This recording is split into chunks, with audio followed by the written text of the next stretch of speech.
The federal government has reaffirmed its commitment to research commercialization in the Nigerian tertiary institutions as part of efforts to drive innovation and national development. Speaking at the third matriculation ceremony of Cosmopolitan University in Abuja, the Director General of the National Center for Technology Management, Dr. Olushola Odunsanya, who represented the Minister of Innovation, Science and Technology, Dr. Kingsley Toshuku, commended institutional collaboration with Chinese universities through training programs. He describes such initiatives as part to global recognition and enhanced academic credibility, while urging students to embrace originality and innovation. Sometimes you pay for it, but sometimes you accept it. And this is what the university has done by introducing the training program through the collaboration with the Chinese universities. The students who graduate from here will have two cultures that will enable them to be recognized, their degrees will be recognized. Once you have a program and then you scribble something on a piece of paper and say this person has graduated, what affirms credibility is value. And this training program has directly done that. I have seen from the fees and the costs that they are talking about, the costs are within reach of the average Nigerian. In fact, some of the expenditure may be less than the average university here in Nigeria. So what we are seeing is a university that was not formed because of regional competition, religious competition, but a quest to solve Nigerians' problems. So it's a university that is looking towards the future, and I see a lot of excitement among the young people. Even their own decision making of coming here was not simply because they wrote JAMB and scored high.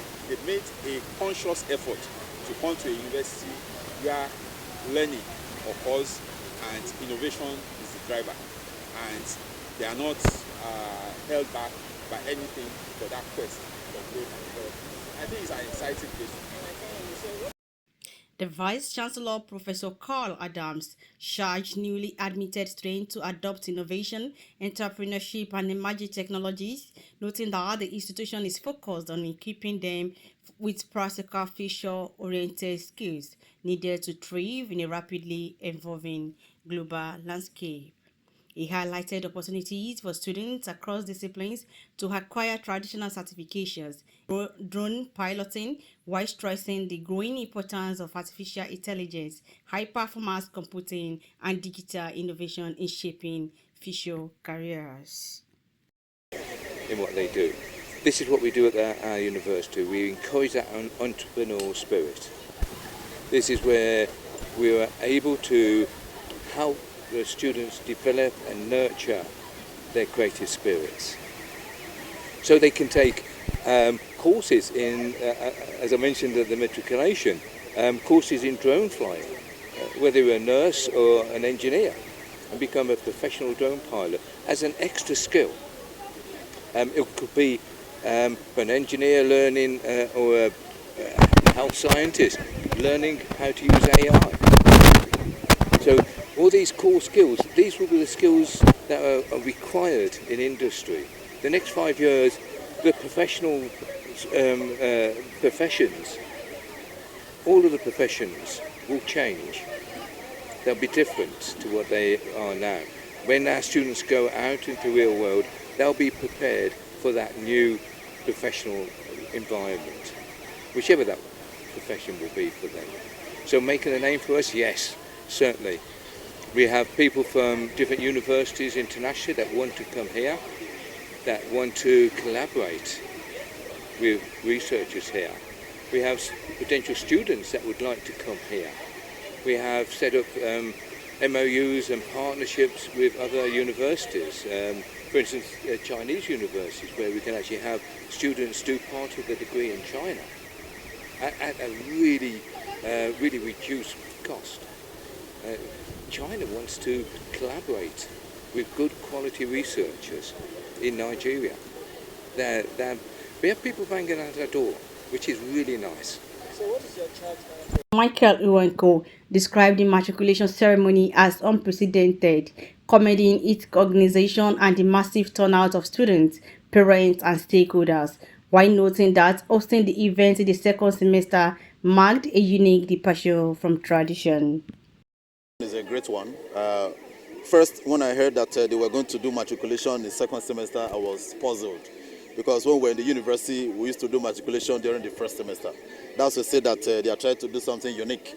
However, what I saw here today is really an unprecedented gathering of course, the students who have just matriculated, the parents, and a host of others from different parts of the country. And the organization really is top-notch. When I heard the Vice Chancellor speak, the Chancellor, etc., and other guests speak in this matriculation, it reminds me of those days we were in the university about 20 years ago. Anytime I find myself in the citadel of learning like this, usually it makes me to feel young at heart. When I see young people who are determined to excel in their chosen career and to also attain a pinnacle of rational excellence in life, it gives me a whole lot of joy, and I do my best to identify with them.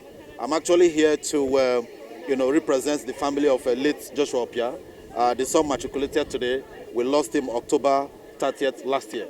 So I'm here to represent the political family and, of course, the family. So what I'm seeing here really is wonderful and it's unprecedented. Your name, please. Well, my name is Dr. Michael Nwoko. I'm Chief of Staff to Distinguished Senator President Nwoko, 10th Senate of the Federal Republic of Nigeria, representing the good people of Delta North Senatorial District. Thank you so much. Thank you so much. It's a pleasure. Yeah.